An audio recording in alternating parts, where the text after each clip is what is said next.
It's trash day, I'm putting you out, it's trash day. Putting you out, it's trash day. Putting you out of my mind. It's trash day, I'm putting you out, it's trash day. I'm putting you out, trash day. I'm putting you out of my mind. Now I'm gonna clean up, now I'm gonna clean up, now I'm gonna clean up the house.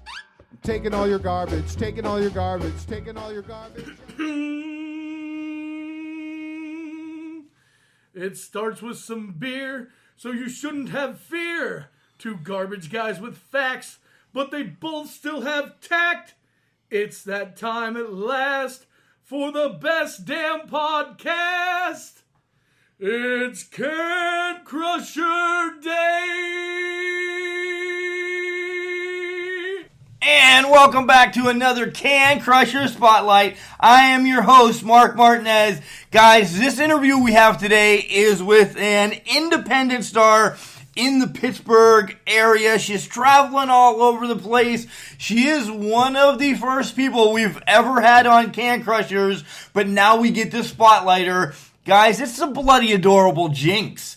And in this interview, we talk about our love for tattoos, our love for video games. It's just really fun. We do talk wrestling, of course, as well. But video games and tattoos makes its way in. So right after this little ad from our favorite Collar and Elbow, where you can get hats, hoodies, tees, sweats, everything a wrestling fan needs with that little bit of a twist, Collar and Elbow, when you check out OVW for 10% off. Guys, right around the corner, we talk to Jinx. Wrestling. A love and a passion we all share. I've started a wrestling brand. The wrestling brand. A brand founded on the aspects of wrestling. Two entities working together to create a product that connect emotionally for people everywhere. Collar and Elbow is the brand. Passion and love for wrestling is the drive. I am Al Snow, and this is Collar and Elbow, the wrestling brand.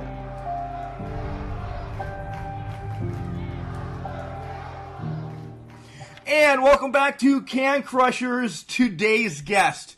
Guys, today's guest is actually somebody really special. She is the first woman ever to be interviewed for Can Crushers. About a year ago at Proving Ground 7, she's the bloody adorable Jinx. Jinx, welcome back on the show. Hi, good to be back. Right? It was just a little spot, 15, 20-second spot when we were doing those. Now it's time to promote yourself and tell everybody what you're doing, but we'll get to that, all right? Yeah, for sure. Okay, so let's rewind when you were a little Jinx. Who got you involved into wrestling? Was it grandpa, mom, dad, a brother? I mean, everybody's got a funny story. It was actually, all myself. My family knows nothing about wrestling at all. I was homeschooled from starting at middle school, and it was in the age of when YouTube first started, and there was no copyright infringement, people checking for that or anything like that. So literally just everything was on the internet. I don't know how or why I stumbled upon pro wrestling, but little homeschooled Jinx that didn't talk to anyone and had kind of all the time on her hands started watching pro wrestling, which all on YouTube, which kind of I think I'm different in the fact that I don't really have an era where I started watching. I kind of just took it all in at once because I had it all available to me at once. But yeah, that's really how I started, by myself. Did you throw in, this is a question because it will tie in later, did you throw in some backyard wrestling as well that was kind of sketchier from the WWE, WCW era type of deal, or were you just straight wrestling? Well, when I first started falling in love with pro wrestling and when I started finding what made me want to become a pro wrestler was original ECW. So that kind of it has its indie wrestling starts there a little bit. It really does have indie wrestling starts, because back in the day, nobody knew, unless you lived in Philadelphia, nobody knew what ECW was. Yeah, exactly. And I love it. I love ECW. I completely agree. One of my favorite is from Pittsburgh as well. I love Shane Douglas. I've seen him growing up as a little can crusher to, what he is now. We saw him at an IWC show about a year ago, but one of my favorites. Who are some of your favorites from ECW? Well, my favorite of all time is Mick Foley. He's my favorite wrestler of all time. I wanted to become Mick Foley when, the first time I saw him, I wanted to be Mick Foley. Spike Dudley, basically whenever people ask me what my moveset is, I'm like, I don't know. I just do Spike Dudley things. I don't know. There's a lot of people that I obviously love, I love Tajiri, all their original, fast-paced cruiserweight, Eddie Guerrero, Chris Benoit. I love ECW. I'm glad you didn't say New Jack. That's the only one that I'm glad you didn't say out of all of those. I do see a lot of Spike I'm Dudley, terrifying, Neil. but I'm not that terrifying. Right? Yeah, you're not going to... What's that? I do see a lot of Spike Dudley in you now that you brought that up, because you just fly around the ring carelessly. Yeah, I love Spike Dudley.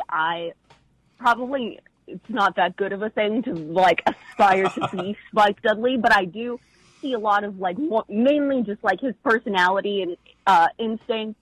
The passion of, Tommy Dreamer I always loved, like that. Raven's one of my favorites of all time. Yeah, Raven, yeah. Not Scotty Polo. It has to be Raven. I mean, Scotty Polo is pretty badass, but mainly Raven. Okay. So when you decided you love ECW and, hey, this is what I want to do, were you, first let me rewind a minute again.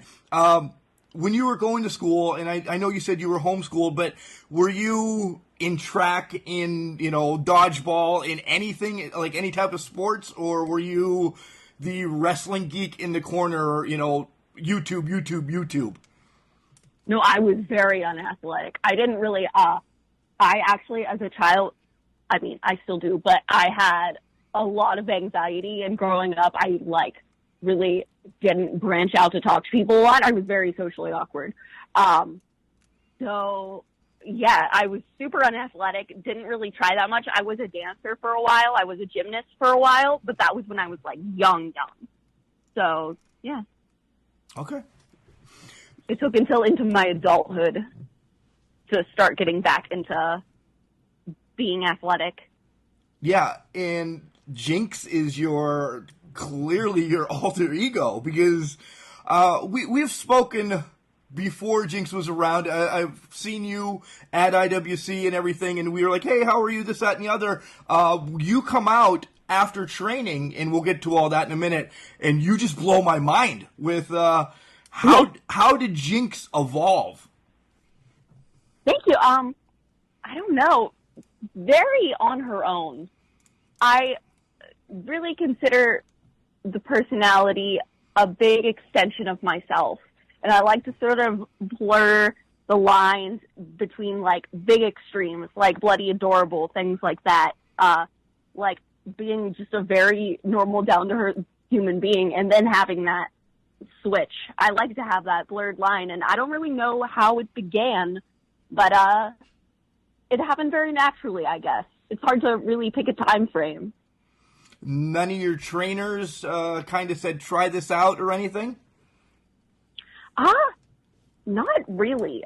It really just came naturally through training. There was never really a time where I was like, oh man, I don't know what to do, character-wise or anything like that. It all just sort of, meshed together over time.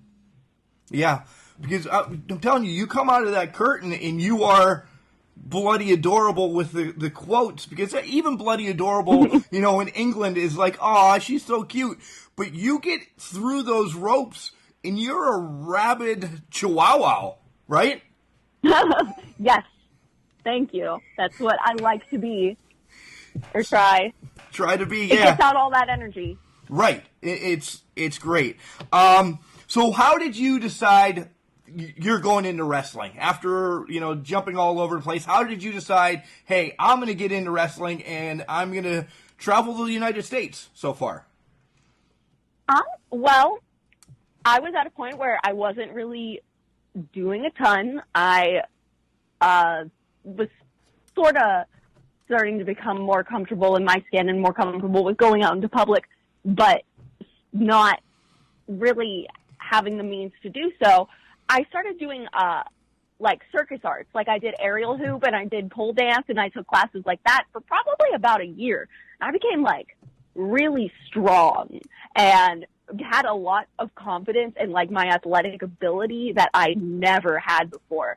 And I think it just sort of happened on a whim and ended up being a really happy accident that I decided to try out for wrestling. Yeah, and I'll let you mention who your trainers are, but two of the very best in the business. Tell us a little about, one, who your trainers are, and tell us a little about them. Well, my trainers are the heir apparent Chris LaRusso and Andrew Pallas, the Spasmanian Devil. They are both amazing people, both amazing personalities and wrestlers to get trained by. And I feel like I had a very good privilege of getting two ends of the pro wrestling spectrum of just like great people to learn from like all angles.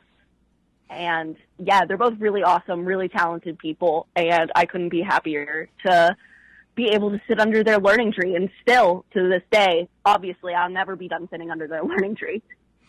Well, that's actually a good point that you made, that you're never done training. You know, a football team, look at Tom Brady. Tom Brady's been in the league for millions of years, yet he goes to practice. You know, absolutely. 2 years in the business, there's still so much more. Even Hulk Hogan trained still. Everybody, it's still it's a training sport, right? Yeah, you can never ever stop training. You can never stop learning. Right. And evolving, because that's the main thing. You just constantly evolve. So even if it's things that you've done a million times, you keep doing it. It's an art form. Even if you go in and try and do the same exact mash or the same exact moves, it's never going to come across the same way. It's all, it's an art like that. It's all very abstract, which is what makes it great. So yeah, you can never stop training. You can never stop learning. Yeah, and you shouldn't, in life in general as well. Oh, absolutely. So, Chris LaRusso and Andrew Pallas, your trainers. One is very technical, and one is, well, I guess spasmodic is the best word. Besides that, how else did they difference in their training styles? Well, Chris is very vocal, and I mean they're both very vocal and emotional and big characters, but in very different ways. Chris is definitely a lot more.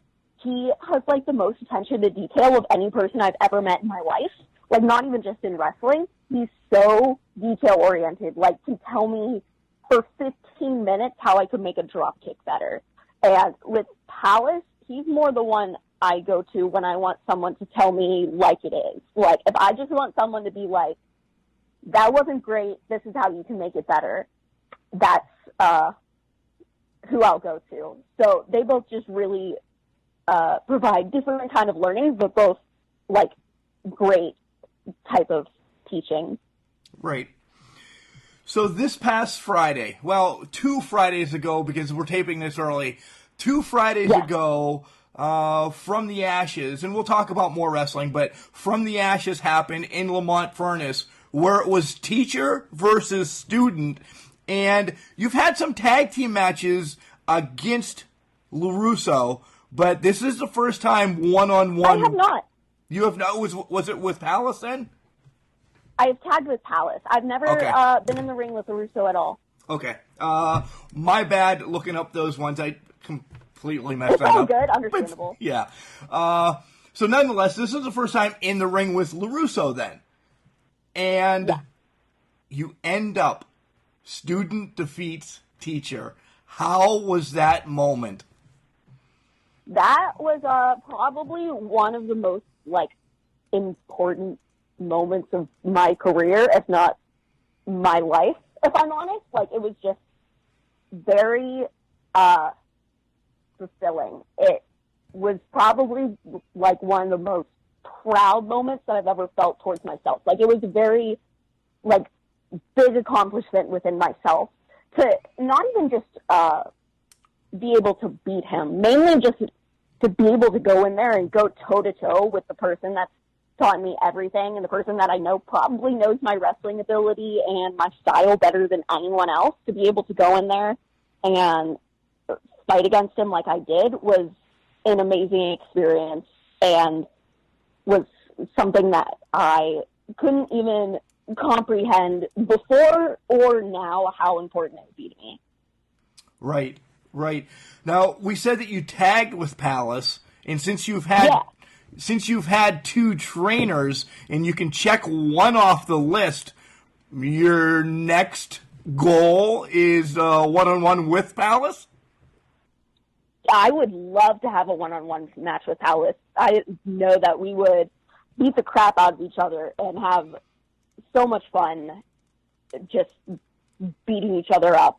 And that would definitely be another one to check off, and finding out who I can really go toe-to-toe with, and the person that those are obviously the two people that can really just, like, test my ability the most, because those are the two people that know my ability the most and can know just, like, the brink of how hard they're going to push me. So absolutely, that is definitely the next goal.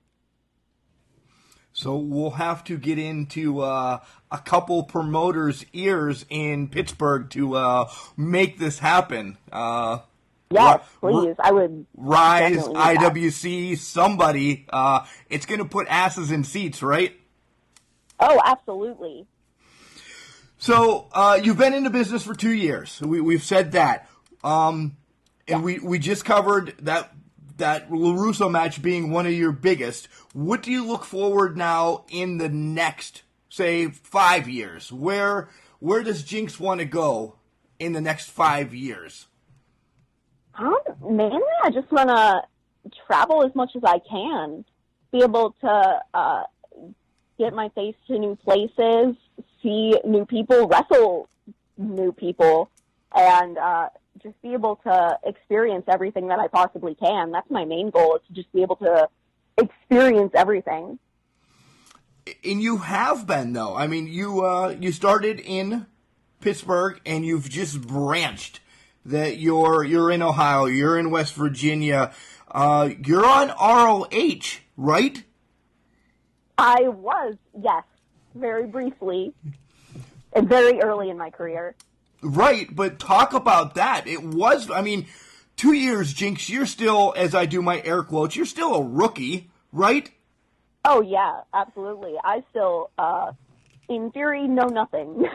And I, except knowing nothing, I would feel weird.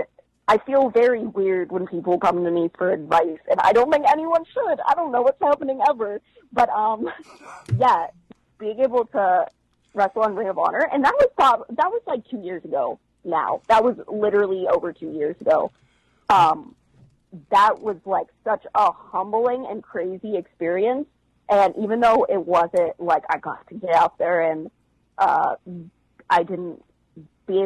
wasn't able to give it all of this, like, everything I got, but it's crazy to be able to say that I've done that. And it's definitely a goal to go back and show how much I've grown since that first time 2 years ago, within, like, my first 10 matches ever.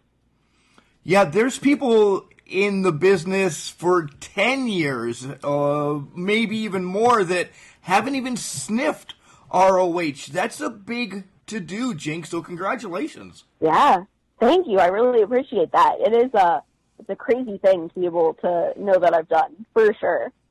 So when you were at ROHO, did you have your ears open? Did you go around saying, hey, what more can you tell me about this business? You know, did you suck everything in while you were there? Oh, absolutely. And I've done a ring crew for them a couple times as well, just at different Ring of Honor shows, especially when they come to Pittsburgh and wrestle Stage AE. I've done that twice now, I think. But always, every single time, and really every single time I go anywhere new and learn from new people, but especially Ring of Honor with people that are so well versed, keeping your ear open and just trying to learn even the little things, everything that they know, and trying to just like take everything in, even from just like a standpoint of what's happening backstage, or just being able to sit there and watch the matches, or knowing what really goes into putting everything together, and just having that new appreciation for it is all like really important. Right. And you also, I'm going to keep transitioning, you also worked with Ryse, R-I-S-E, when it came to Pittsburgh. You had 2 matches on Ascent early on in the Ascent series. But at that show, because we were there, you had AEW's Britt Baker, which was IWC's Britt Baker and the First People. You had Deonna Purrazzo, Mercedes Martinez, Tessa freaking Blanchard. Those are, to me, some of the 4 that are in considerations for women's Mount Rushmore. So, how was that? Crazy. Like, being able to share locker rooms with women that are so well-versed and so talented, and being able to even just a little bit learn from them or talk to them about their experiences is such a cool experience, and something that sometimes you just have to like sit back and take that in, you know, like you have to sit back and really think about like, wow, this is something that I've accomplished and something that I've been able to do, and I'm so thankful that I've been able to just share a locker room with them and be on the same show as them. More thoughts on heading back to Ryse, Shimmer in the near future, because they seem to be putting a stranglehold on the Chicago area, and you love the travel. The pizza's good in Chicago too. I've been to Chicago a couple times. I've wrestled down there a couple times. Right. And I love going down there. So absolutely, I'd love to go work for them again. I'd love to work for Shimmer. That would absolutely be another goal to check off. Right. Nice. Okay, so me and you have a kind of a fascination. We have something in common. You love tattoos, and your tattoos are great art. I want to talk to you off air to find out who does them, because I'm in the mood for a couple more. But let's talk about your tattoos a little bit. Are they all... This is a stupid question because I know your answer, but all mean something, or were some of them just a fly-by-night tattoo? Or let's talk about your tattoos. They do all mean something. They can all probably, like, I have a lot of, like, video game tattoos and stuff like that, so I'm sure there's a lot of people they just seem like dumb choices or whatever, but they do all definitely have meaning to me. I love my tattoos. They're an expression of me on the inside, on the outside. That's what I love the most about getting tattooed, is that you can literally turn your body into art pieces that you want, and that's awesome. And it's also a really nice thing about being super pale, is that I can get some really nice, bright, colorful tattoos and not worry about it. That's a bonus then, right? Being pale. Yes. Good for you. Good for you. Exactly. So you brought up video games, but have you gotten I'll get to that too. Have you gotten any tattoos recently? Because I remember about a couple years ago, somebody interviewed you right after a couple matches, and they said you were scared to get a tattoo because you didn't know how the hell it was going to feel in the ring. Yeah, and I still have that worry for sure. Always. But my most recent one is I got a Watchman tattoo, like the Watchman smiley face. Yeah. And it wasn't too bad. It healed pretty good, but still hanging in there. Wasn't awful. I don't recall anything terrible happening while it was healing. So, nothing too traumatic in tattoos that's happened to me since wrestling. So that's good. I'm not as scared about it anymore. So video games. Also a video game nerd. I play with my son. I'm the sports guy, but he's now gotten me into Sims and Bloxburg and kind of like fixer-up ones with him because he's all about it. What video games do you like playing? Well, I have a Mortal Kombat tattoo and I have 2 Halo tattoos. Probably one of my favorite video games of all time is the first BioShock game. Nice. I love, like, the Left 4 Dead games, anything like that. I like anything where I can just, like, shoot stuff and stab stuff, I guess. Yeah, I don't know. I'm a pretty, like, all-inclusive gamer. And if it's fun, I'll play it, for sure. Are you one that likes playing online, or is video games like your downtime?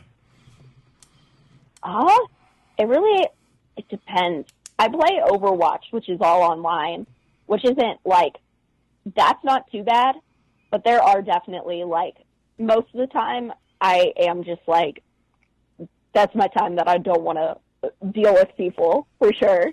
Right? That's me. I am one that when I'm playing, it's me playing. I don't care about, and I say this mean, and I love our fans on Can Crushers, but I don't want this little 8-year-old blowing me up every 3 seconds because that's all he does in the summer. Right?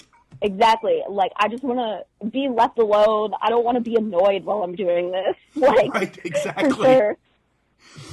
So, Jinx, you wrestle a lot of intergender matches, and we love it in the indies. That's why we kind of stay with the indies more so than anything. Do you think it needs to become more mainstream to bring in different storylines, different matches? Yeah, absolutely. I think that it should become a line that's crossed and a line that's just kind of blurred. I don't think anyone should really think about male or female when it comes to putting together matches. I think it should just be what's a really good story. I think that's the main thing that's important and what should be thought about the most. And that is something that I think needs to happen in order to create those bigger, better storylines and put, the best matches possible together. Just don't think about what can separate the wrestlers and think about how good it can be when they can get in the ring together. I love the way that you started that answer, that it's not male or female, it is just wrestlers. That's amazing. Thank you. I was hoping you would say that. I don't even, sometimes I get, bothered even by the term, intergender wrestling. I don't like when people, the same way that I don't like when people make, and now for the, women's match, when people are and now for an intergender match. No, it's just a wrestling match, dude. I just want to, wrestle this person, I don't think that it should be important. Nice. Who or what the gender is of the person that's wrestling. I completely agree. Yeah.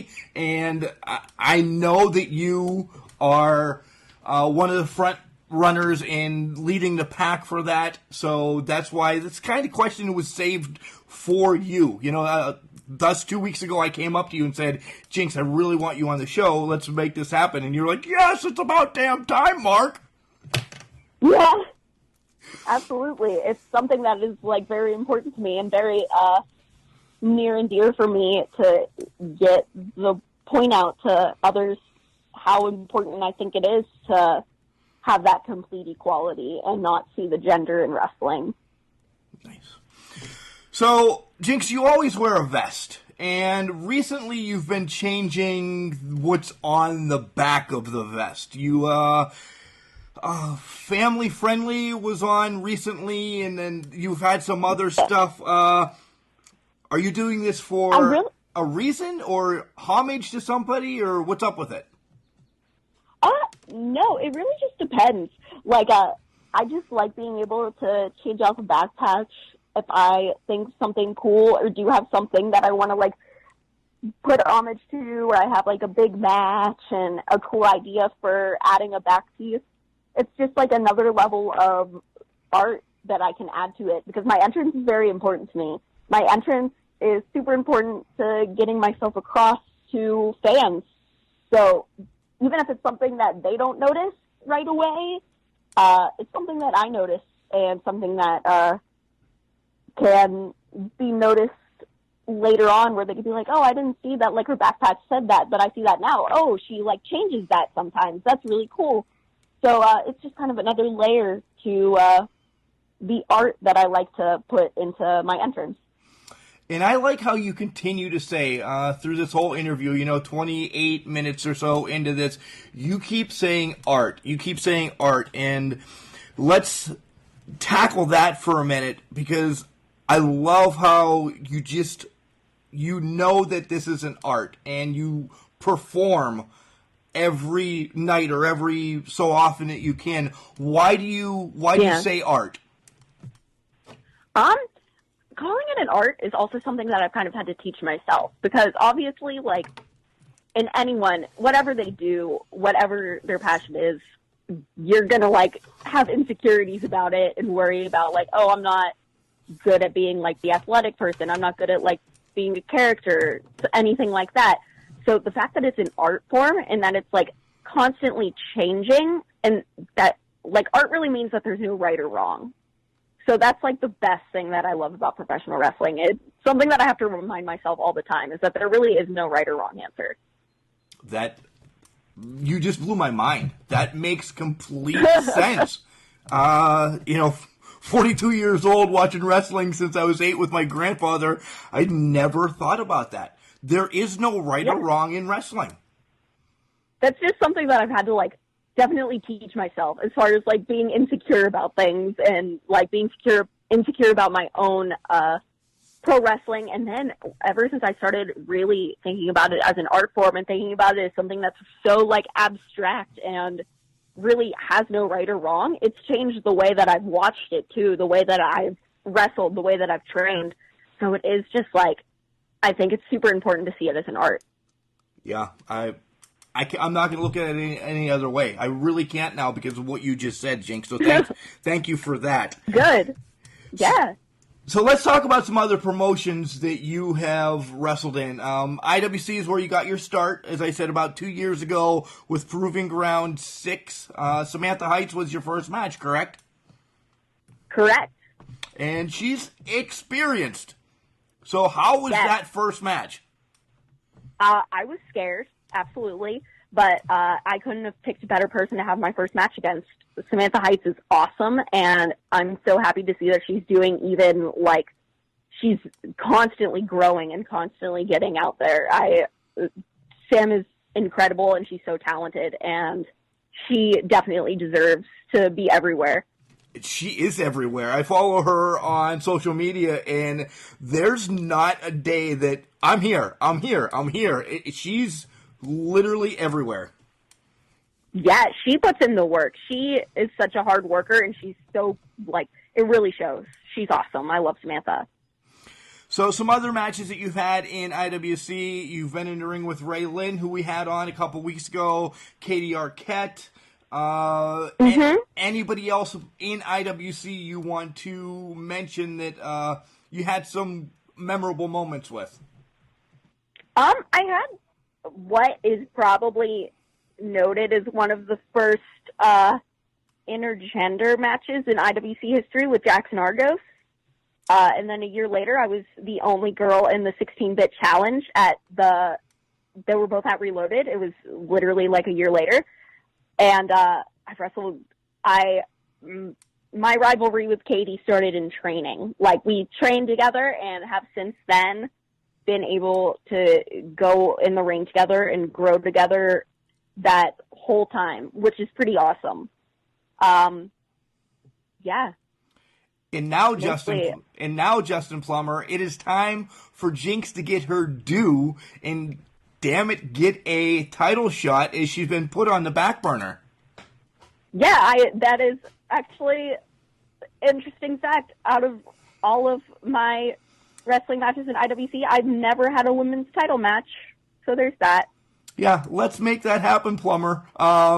Absolutely. Hashtag give Jinx a chance.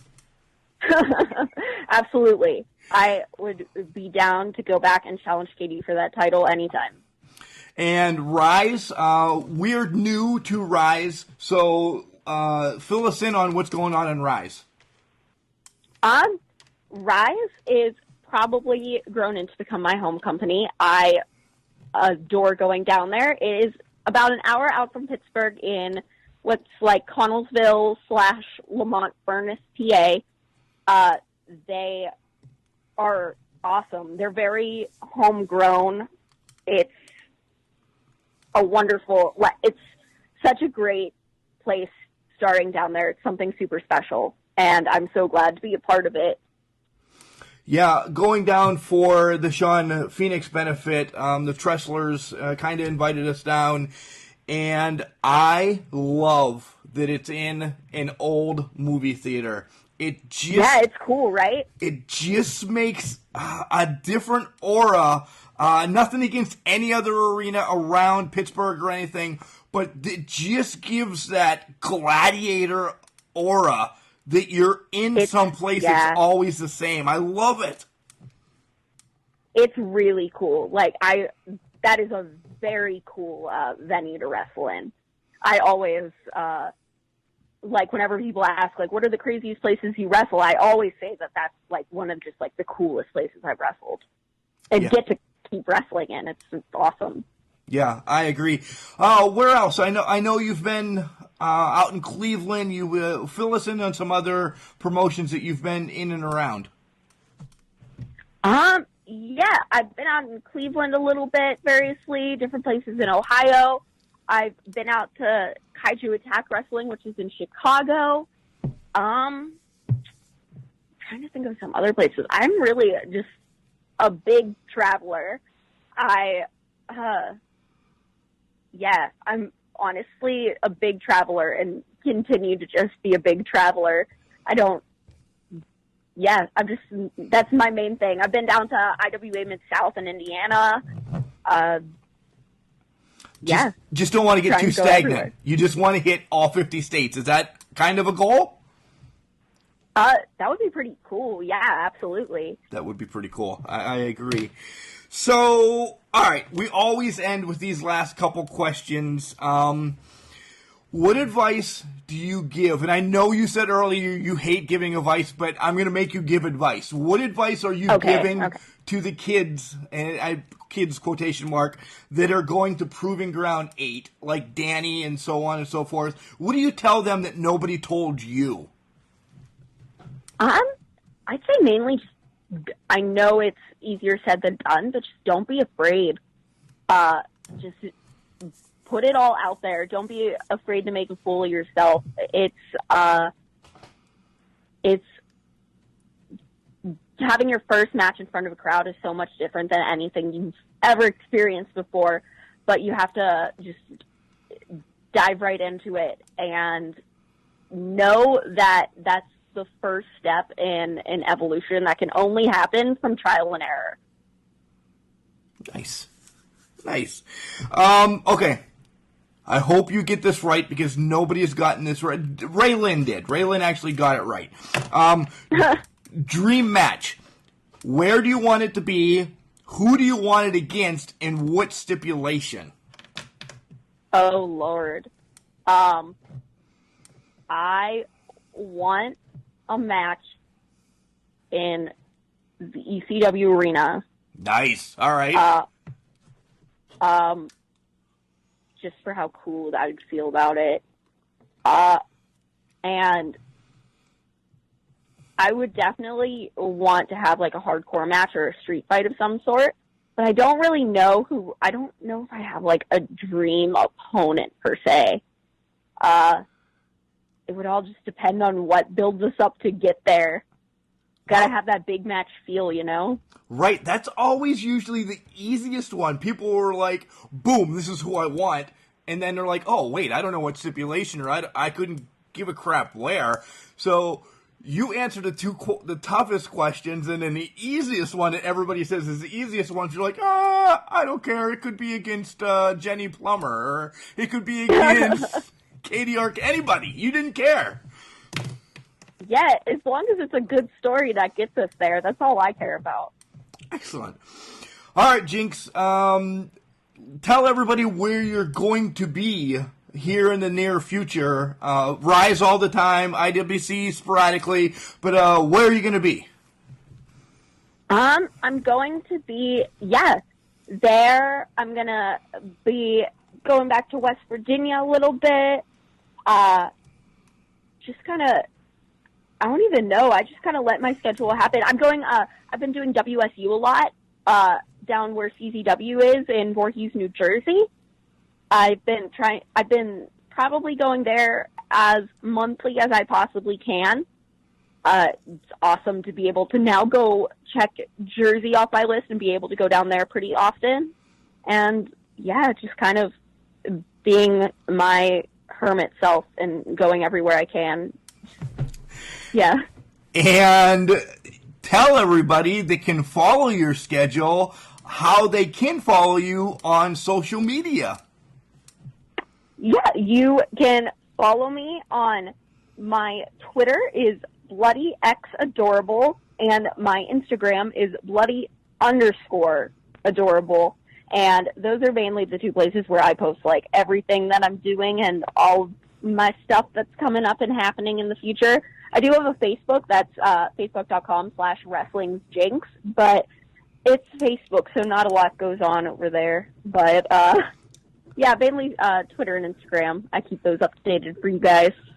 You know, I hate all you professional wrestlers. I really do. I'm going to throw you all under the bus. Facebook is one of our biggest platforms, and I think I should start telling all of you to say something nice about Facebook before we start recording, because that's where we get all our people from. And you guys are like, yeah, Facebook sucks. So bad at Facebook. No, that's all right. I think it's mainly because I only have one name, so I can't have an actual friend page. So I can only have a like page.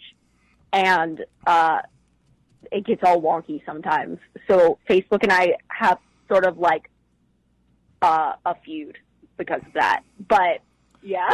No, trust me, it's a Can Crusher feud all the time as well with Facebook. It's just a nice outlet to throw media at, but my God, sure. it fights with you all the time. It does. It makes things a definite challenge, but it is good to just have all of your stuff on, for sure. Right, for the old people that still like Facebook, right? Absolutely, exactly. And if MySpace was still out there, you'd probably still have one of those. Oh, yeah, absolutely.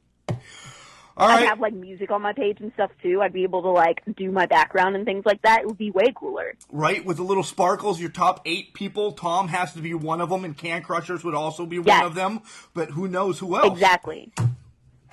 Yeah, there's other spots that need to be filled. We'd have to see. Right, this has gotten way out of hand. Jinx, thank you for coming on the show. Anything else? Anything you just want to say, hey, I want to reveal this tonight? No, thank you so much for having me. I am so glad that we got to talk about all the wrestling stuff. It's always fun to be able to delve into my brain. I don't even do that sometimes, so it's nice to bring out all of those thoughts. Well, with such a young career, Jinx, I plan on you being a hot topic, pun included, on Can Crushers all the time. We will always call you and see what's going on with you no matter where each of us go. Awesome. Thank you so much. That, for sure. I will always be here. Nice. Thanks, Jinx. Have a good night. Yeah, you too. Thank you. This is the heir apparent Chris LaRusso, and you're listening to the Can Crushers Podcast. Just like Chris LaRusso to pop in when we're trying to talk about Jinx, but as we talked and you found out, teacher versus student picked up the victory against LaRusso. We're going to have to schedule something with LaRusso to see if he has anything to say about that. But Jinx, what a great interview. As we said, a couple years into business, but we'll follow her. We have a liking to Jinx. There's so much there that we'll just continue to call Jinx every once in a while to say, hey, what's going on? Where have you been? Not that we don't know, because we see her a lot. But nonetheless, guys, if you know anybody else that would be great for Can Crusher Spotlight, send us an email at cancrushers69@gmail.com. Reach out to your wrestler that you like and say, hey, Can Crushers, they do this Spotlight show. They want to help promote you, work it out, work something out. Send them our link. Say, listen to some of the stuff that we did.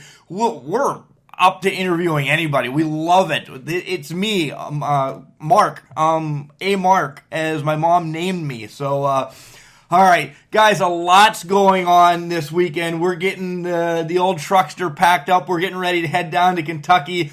Watch us on Facebook, as we will be everywhere in the next few days, coming on live and everything. Great wrestling in and around Pittsburgh this weekend, as IWC and Chikara have a doubleheader show. Check that out. And of course, Double or Nothing. Hopefully you get to watch at least a replay like I will. Remember, just because you're trash doesn't mean you can't do great things. It's called a garbage can, not a garbage cannot. See you on Facebook, guys.